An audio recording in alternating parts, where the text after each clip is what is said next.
కర్కాటక రాశి వారికి ఈ వారంలో అనుకూలించేటువంటి గ్రహాల యొక్క సంఖ్య పెరిగింది. గత వారంలో శుక్రబుధులు వ్యయస్థాన స్థిత గ్రహాలుగా ఉన్నప్పుడు ఈ వారంలో జన్మరాశి స్థిత గ్రహంగా శుక్రుడు వచ్చారు. అంటే బుధుడు జన్మరాశిలో ఉన్న శుక్రుడు గురుడు కూడా వ్యయంలో ఉన్నారు గతంలో. ఇప్పుడు శుక్రుని యొక్క జన్మరాశి స్థితి, అలాగే కుజుని యొక్క తృతీయ భావస్థితి, చంద్రుని యొక్క స్థితి, మరి ముఖ్యంగా జన్మరాశిలోనే శుక్రచంద్రులు కూడుతూ ఉండడం అన్నది కూడా లక్ష్మీయోగంగా చెప్పుకోవచ్చును. అంటే దీనివల్ల ఏంటండి పరిస్థితి అంటే మానసికమైనటువంటి ప్రశాంతత వృద్ధి చెందుతుంది. అలాగే జన్మరాశి నుండి రవి ఎప్పుడైతే దాటిపోయారో శారీరకమైనటువంటి శ్రమ దూరం అవుతుంది. అంటే ఇప్పటివరకు కష్టపడ్డటువంటి పరిస్థితులు ఇక ఉండవు. కొంచెం శ్రమతో కూడి ఉన్నటువంటి పనులన్నిటికీ దూరం అవుతారు. అంటే ఏదైనా తేలికపాటి పనులు, ఉద్యోగపరంగా వ్యాపార పరంగా అంత కష్టపడవలసినటువంటి పరిస్థితులు ఉండవు.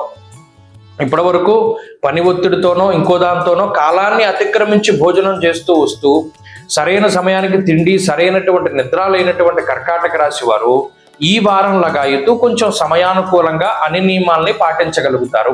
ప్రణాళికాబద్ధమైనటువంటి జీవనాన్ని గడపగలుగుతారు. ముఖ్యమైనటువంటి పనులన్నీ కూడా చక్కబెట్టుకోగలుగుతారు. కొంత ఆలోచించుకోవడానికి సమయం దొరుకుతుంది.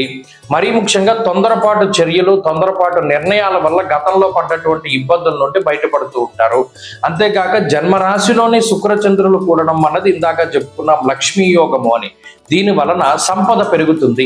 సంపదని ఆకర్షించగలుగుతారు. అనగా మీకు వచ్చే ఆలోచనలు కానీ లేదా మీ చేష్టలు కానీ మీ యొక్క పనితనం కానీ ఇవన్నీ కూడా 10 మంది కూడా మిమ్మల్ని మెచ్చుకునేటువంటి విధంగా ఉండడం, లేదా మీరు 10 మందిని ఆకర్షించేటువంటి విధంగా మీ యొక్క పనితీరు, మాట తీరు, స్వభావము ఇవన్నీ కూడా మార్పు చెందుతూ ఉండడాన్ని ఈ రాశి వారు గమనిస్తారు. వృద్ధి రేటు ఉంటుంది. అటు కుటుంబ సభ్యులతో ఉండేటువంటి సఖ్యత పెరుగుతుంది. అలాగే ఇందాక చెప్పుకున్నట్టు బద్ధకం కూడా తగ్గుతూ ఉంటుంది. పని చేయడానికి కూడా ఇష్టత చూపెడతారు. అలాగే ఉద్యోగ వ్యాపారాల్లో ఎదుగుదల కనబడుతుంది. ముఖ్యంగా ఆర్థిక పురోగతి, ఆరోగ్య పురోగతికి ఈ వారం అవకాశం ఉన్నది.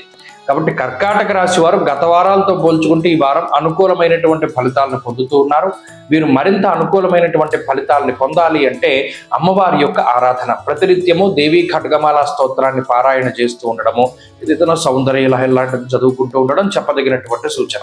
ఈ వారంలో కలిసి వచ్చేటువంటి రోజు శుక్రవారంగా చెప్పవచ్చును. అదృష్ట సంఖ్య 9, అదృష్ట వర్ణము తెలుపు.